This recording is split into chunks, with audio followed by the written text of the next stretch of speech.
Hi guys! For today's video, andito nga pala tayo sa kagubatan. Siyempre, mas gusto ko pang gumala dito sa mga gubat-gubat kaysa sa mga mall eh. Kasama ko nga pala dito yung mga pinsan ko tsaka yung kapatid ko. Itong lugar na to, bata pa lang ako, mga 8 years old, siguro nandito na ako, pupunta na ako dito.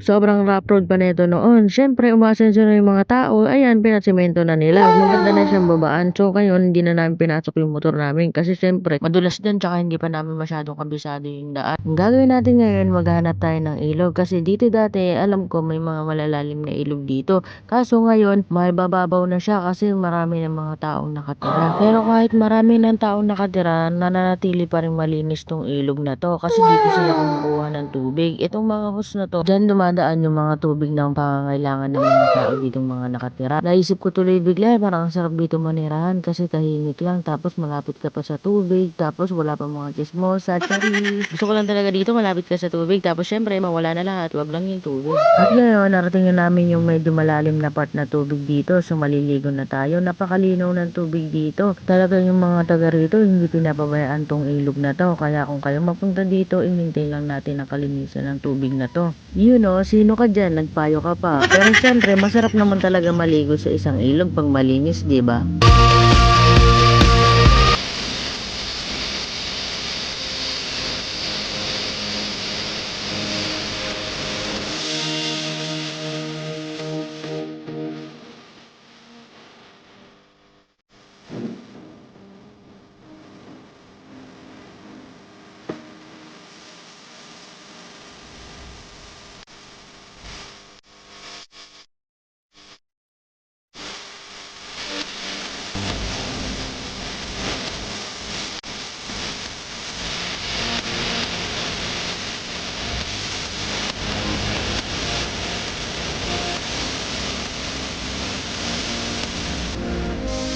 At ayun, tapos ng happy happy joy joy at uuwi na rin tayo kasi baka abutan pa tayo dito ng dilim kasi mahirap dito, wala ng mga street lights. Ay, street lights, kala mo nasa syudad. At nawalan pa nga ni ng gas ang motor ng pinsan ko. So ngayon, itutulak natin siya kasi malayo dito yung pagasan. Maghahanap tayo ng mga pagasan dito. Maghahanap tayo dito ng bote-bote gas-gas. So yun lang, uwi na kami. Maraming salamat sa panonood ng video ko. Bye-bye!